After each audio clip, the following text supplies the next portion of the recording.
Hey everybody, it's Josh with JG's Auto Detailing. In this video, I'm going to take you through the process of how you can turn boring stock wheels into something that actually looks good without spending too much money. My wife has recently requested that she wants gloss black wheels.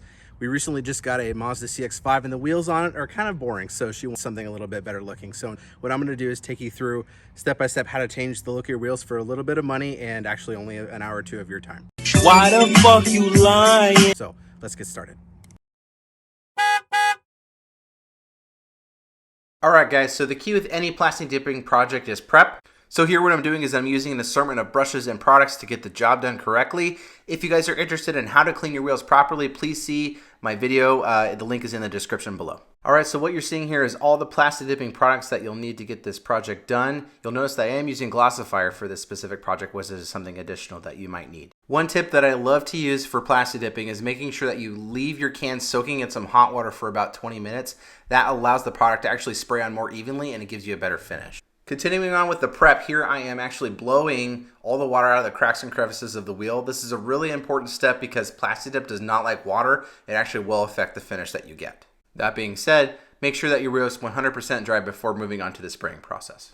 Here I'm applying carpal pearl to the tire. Any tire shine will do, but you want to make sure to put some sort of tire shine on the tire so at the end of the project, the Plasti Dip that's surrounding the rim will release from the tire. So in this next step, what I'm doing is I'm actually using an old Walmart grocery bag to actually mask the brakes. You'll notice in this project, I'm not removing the wheels actually from the car. I'm just going to be spraying them while they're actually still on the car.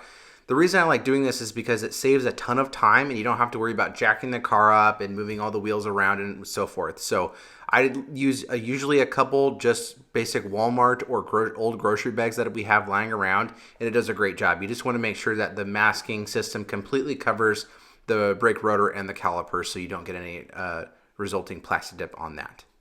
The easiest way to do this is to just make sure that you take the bag, you split it into basically one long piece and you tuck it underneath and behind the caliper and the rotor, and then you want to make sure that it doesn't touch the wheel face. And here's an example of what it should look like after you're done masking your brake system.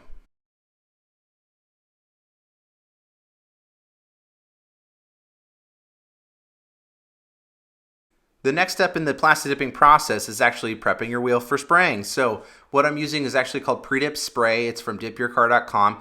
If you don't want to use pre-dip spray, you can actually just use a diluted alcohol solution, but you want to make sure that you spray the pre-dip spray on your microfiber towel, not straight onto the wheel because it can pool up in the corners, and you want to go around and thoroughly clean and make sure that you're not missing any spots.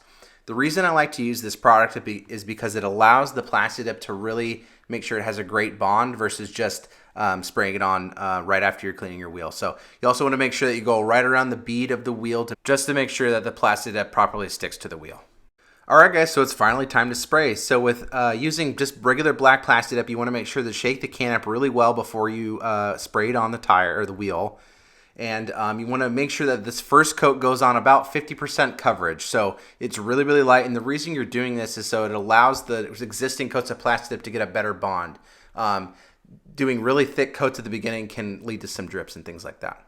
I want to take a moment and recognize this rust-oleum handheld sprayer that it actually attaches to the can of Plasti Dip that you use, and this makes it so much easier to spray. Your hands don't fatigue as much, and in my opinion, you actually get a little bit more control over the can. So it's a huge saver, guys. I highly recommend it. If you're interested in this product, it's linked below in the description. So for the second coat, you're also going to want to make sure to go only 50% coverage. Coat number 3 is when you're going to want to start to go thicker, and you really want to make sure from coat number 3 on that you're really wetting out the product. You want to make sure to wait at least 10 to 15 minutes between coats depending on the temperature outside. You want to make sure that the wheel's completely dry before spraying on the next coat. I'm using 4 cans total of black Plasti Dip, and guys, basically it's 1 can per wheel. So every coat that I'm doing 1 coat, moving on to the next wheel, and so on. So you want to make sure that you're using entirely all 4 cans to make sure that you have enough layers on your wheels.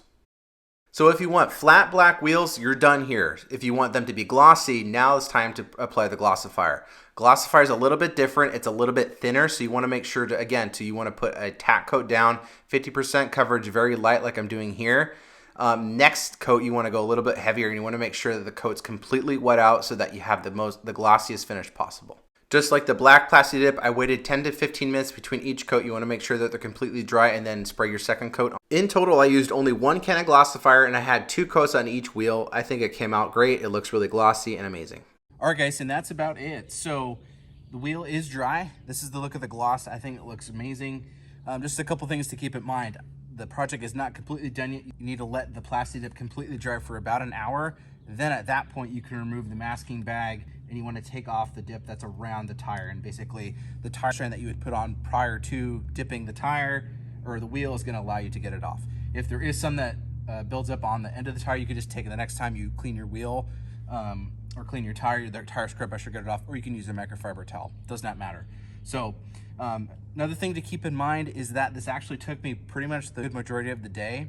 So it took probably about 5-6 hours, and that's only because you need to let the Plasti Dip dry in between coats, and so you're kind of sitting around a lot. So just keep that in mind.